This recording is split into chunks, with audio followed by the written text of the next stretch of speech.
I know you've responded to the UEFA independent report on what happened in Paris, but do you think, given its findings, that Seferin should resign? Wow. No.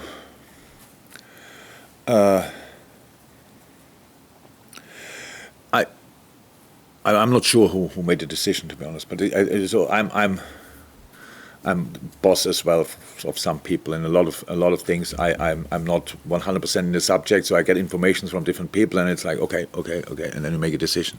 So the better the informations are you get, the better the decisions are. And I don't talk about football or stuff like this. We had this subject, we discussed it another day. So there are other stuff around which I'm still the boss of.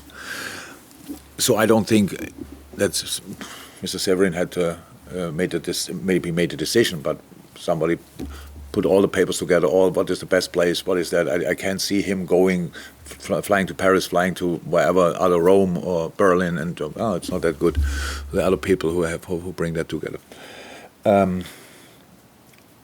Maybe one of them should have a think. If there's not a better place for him in another job, I don't know. But I think really Paris was the worst possible available in that specific area for that day. So in the short term, not a stadium who is used to it every week, every 2 weeks, like a lot of big stadiums in Europe are, big cities in Europe, where you have that, where they play every 2 weeks, or much more used to go, if you go to, for different reasons. You could have gone to Wembley, obviously. I don't know when it was last time, maybe that doesn't work then, but it was a special situation. You could have gone to Berlin. I'm pretty sure, okay, Madrid is in a rebuild, but other places were probably available. So and I really think this was, from the first moment, I thought it's not a good idea. But in the end, this specific place could have been organized much better as well than it was. So in the moment UEFA makes a decision, I think they make it because I think it's right, of course. What other reason could it be?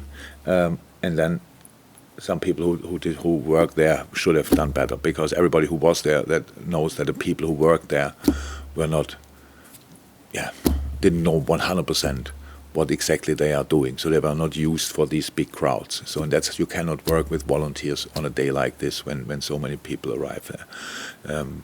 Volunteers for the first time or the second time or whatever, that doesn't work. You need experienced people, and then it can be a great day. But this day, obviously, it was different.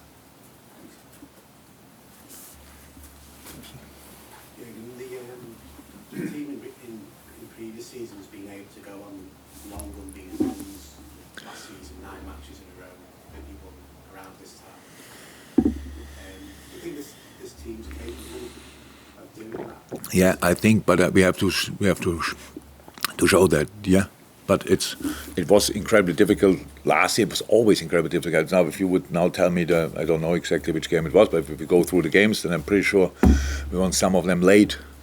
We were not always brilliant. We forced luck here and there, and then we had other games where we were really flying and early lead and these kind of things, different moments. So we didn't have these kind of situations really often. Big part of the season, we sat here and you always ask me, again, 1-0 down. So so we kept that for a pretty long time.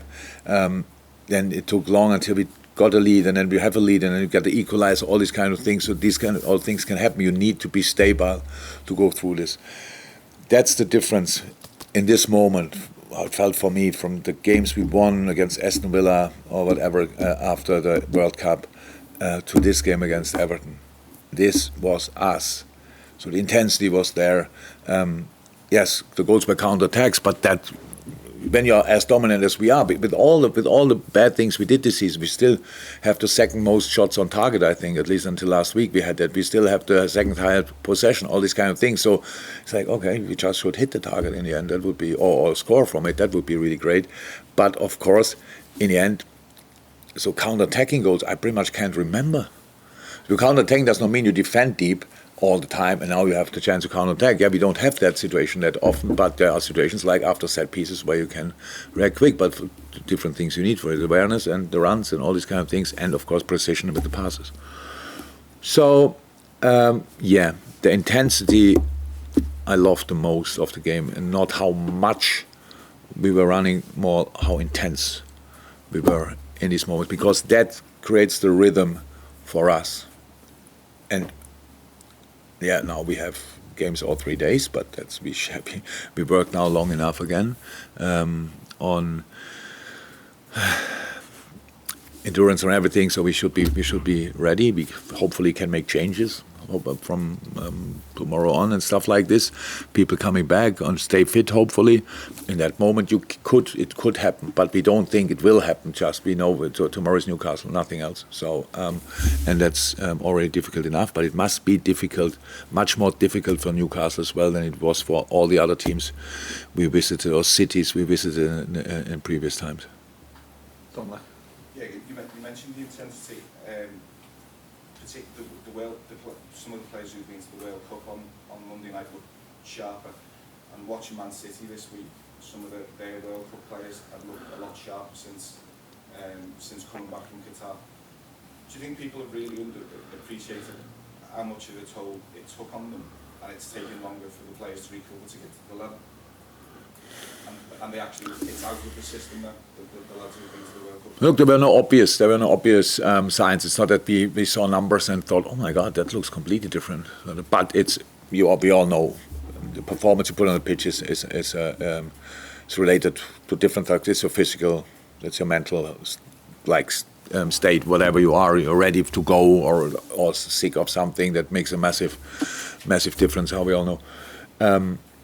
It was massively influential. It was always clear that it will be massively influential, the World Cup and stuff like this, but some deal better with it and some deal lesser good with it, but some trained more, some played less, all these kind of things. There's no general thing. The only thing what was for all of them, they were pretty much, especially for the guys who were long there, it was really, really long since the start of the season, and for us the end of the season, which was the latest possible. Then go again. This is a long year with, for some players, so far I think a 2.5 week break. So since July 2021. Yeah, so that's really long. So, and of course they all had now, so Birch played exactly this amount of games. Now he was out for a while. Ibu didn't play the amount of games, but played as well the World Cup. Was not always playing, but always in training, so had this break. So the body takes it. So we cannot be prepared for things we never experienced before. So I just hope it will never happen again that you play a World Cup in the middle of the season. So, but it's not to blame for our situation. We talk more about the general situation of footballers, and I said it now thousands of times that we have to make sure that these kind of things will not happen again. We cannot. It's not our problem in the moment, but we cannot bring in more games. Really, that's just. And we did it this time again, and yes, football players are massively influenced by the intensity of the schedule. That's clear.